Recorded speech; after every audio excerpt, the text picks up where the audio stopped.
We had a guy on our TV show called Avi a couple of years ago, and me, this guy.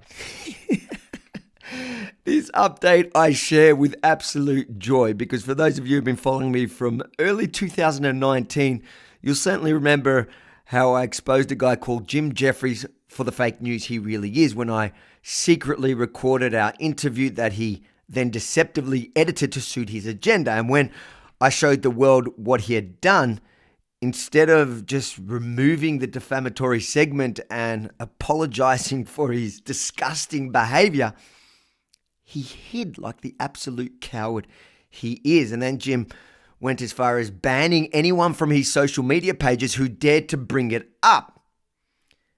Then he ran away and never mentioned my name again until now. And how glorious it is to know that I've been living rent-free in his head for the past 2.5 years.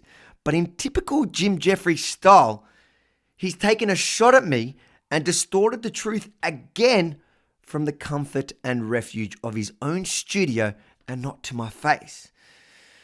So watch me tear apart his laughable claims. Try to enjoy the takedown as much as I enjoyed creating it, and then share the heck out of it to remind the world what a lying coward Jim Jefferies really is. Me, this guy. If you have no idea what I'm talking about, if you either haven't seen the expose or you don't remember what happened back in 2019, you can still find the segment from the time by going to jimjeffriesexposed.com. But I'll summarize.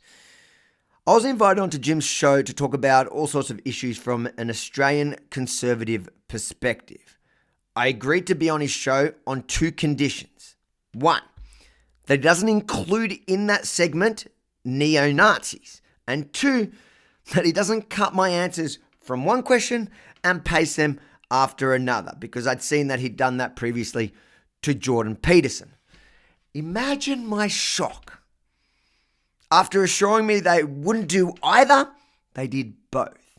And to make matters far worse, they held on to my interview for months, waiting for the perfect time to drop it.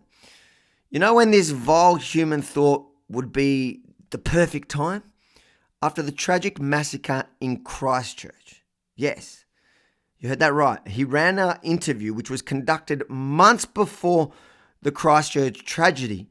He ran it after that attack, alluding that I was somehow part of radicalizing that nut job that killed all those innocent people. And what are the people who may have radicalised him saying? Luckily though, I was wise enough to arm myself with a hidden camera to the interview, and the rest is history, which again you can catch at jimjeffriesexposed.com. Now, once I exposed Jim Jefferies, he refused to remove the segment or even own up to any naughty behaviour. Quite the opposite, actually. Jim blocked me and anyone else who mentioned it on any of his socials. So, with no other options, I decided I'll try confront him personally. And I travelled all the way to the US, where they informed on me, and they had the FBI waiting for me at LAX airport, and I was then deported upon arrival. So I decided to go to Israel, where he had a show, because they can't get me expelled from there. But when I arrived there, his security team tried to intimidate me out of filming.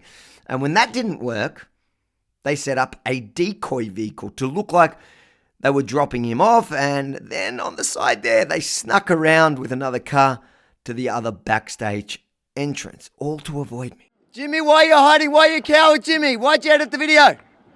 Look at that, they've done a decoy there. How scared they are. They've set up another van here just so Jimmy doesn't have to answer questions. What a coward. So as you can see, it's been a long, hard road trying to get Jim Jefferies even to acknowledge what happened, let alone take any sort of responsibility. He has never said a word until now on his podcast. Have a listen. We had a guy on our TV show called Avi a couple of years ago, and me, this guy, he says we edited him the wrong way and all this type of stuff. His answer was the same either way. Wait, what? My answer was the same either way? That literally makes no sense, Jim. If it was the same either way, why'd you have to edit it? Let's just fact check you now, Jim. This is what you ran, mate. I might sound like a hippie saying this. What gives anyone the right to tell anyone where they can and can't live? When you import this culture, what do you think's going to happen? Australia's going to end up the same shithole that they came from, that they were escaping.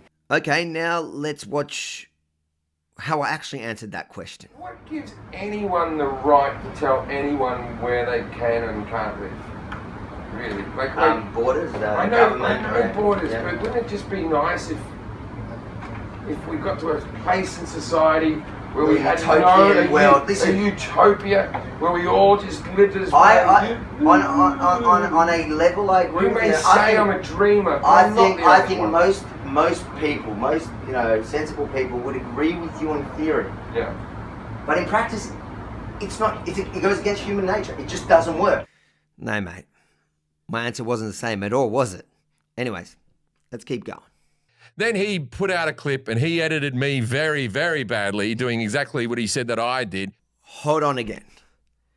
I did what I said you did. I think we need to fact check you again there, old mate. My issues were that you included neo-Nazis in the segment. You tied it to the Christchurch massacre. You cut my answers and pasted them to suit your agenda. So, no, I didn't include neo-Nazis in my expose. I didn't tie it to Christchurch, and I wasn't interviewing you, so how the heck could I have pasted your answers from one question to another?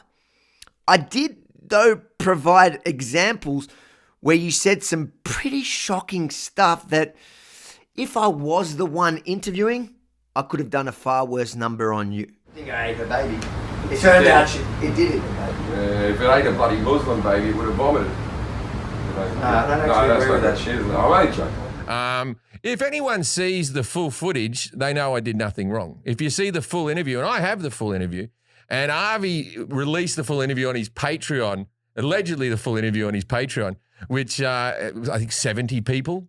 I'm being No, at serious. the time it was like 12, I think. 12 people? Yeah. So better than ours. Yeah, better. So about 12 some people tips. He's watched doing it. something right, guys. But like there was at the time there was news channels and stuff like that were contacting us saying they were going to do stories, and then we just sent them the full interview, and then they apologized and didn't run the story. So to anyone who's going to come and try to disrupt the shows, or if Avi's going to come with his camera and act like he's a big news channel all by himself, my answer's the same every single time. Release the full video, Avi. Release the entire interview. Firstly, no, your answer is not the same every single time. You've literally said nothing about what happened until now. But we know that you and the truth don't get along very well, do you? What I don't get, though, is why do you need me to re-release it when you claim to have it? You could simply publish it yourself. By the way, people can still go and see it on Patreon. I've never even removed it, except, spoiler alert, it proves that you cut the interview, and it doesn't tie me to Christchurch or neo-Nazis. But you already know that, don't you? And if you do release the full interview onto YouTube, not onto Patreon, if you release the full interview onto YouTube, you can come on this podcast and I will give you airtime. I'll talk to you for 45 minutes and we can discuss what happened. Otherwise, I don't believe I've done anything wrong. Give me airtime. You're so cute, Jim. My original report got 2.6 million views on YouTube alone until, for some bizarre reason, it was pushed to the bottom of the search when anyone looks us up. That's why I took the liberty of creating the URL jimjeffriesexposed.com to help make it easy for people to find it again. Anyways, I don't need your airtime, mate. Your little podcast about me got a measly 33,000 views in total. I bet this video you're watching right now will have, let's say, 10, 20, 100 times the views in the same amount of time. Nevertheless, I thank you for your offer, and yes, you did do something wrong. In fact, you did 3 things wrong, and you're not helping yourself here. Only, I understand why you're so triggered by what happened, because at the end of the day, you did end up losing your primetime show on Comedy Central a little after my expose. I guess that probably explains why you're stuck doing this lame little podcast now. Also, I should add this. release the full interview. Even when he released the full interview on his Patreon for the 12 people, there was a cut. There was a cut in there that would ruin probably his personal life. But I'm not going to release that because I'm not a rat. But release the full interview. If there's a cut in that full interview in the beginning or the little bit in the middle, then no dice. But if you do, come on the podcast. We'll have you on and we'll have a chat. I reckon this is the funniest part of Jim's little rant. Firstly, I never got to thank you personally for becoming a patron, so thank you, Jimmy. Yes, there was one cut there, although you and I both know that minor cut of about 3 words, it's only because I can't legally publish those words, though there is nothing stopping you from sharing the full video without that insignificant edit. So instead of giving me an ultimatum that you know I can't legally do, why don't you just share whatever proves your innocence? No, you don't need to answer, Mr. I'm not a rat. The bottom line is, I don't have to prove anything. You do.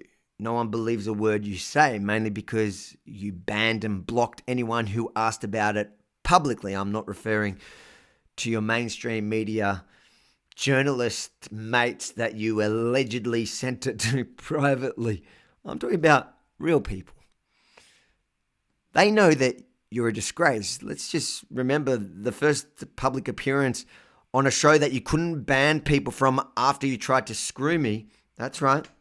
Remember when you went on to Conan's and you couldn't restrict people, you couldn't block or disable comments or reactions? There was suddenly 15,000 dislikes and almost 4,000 comments, all calling you out. So no, mate. I don't need to break the law to come onto your sad little podcast because everybody already knows you're a lying bloody coward.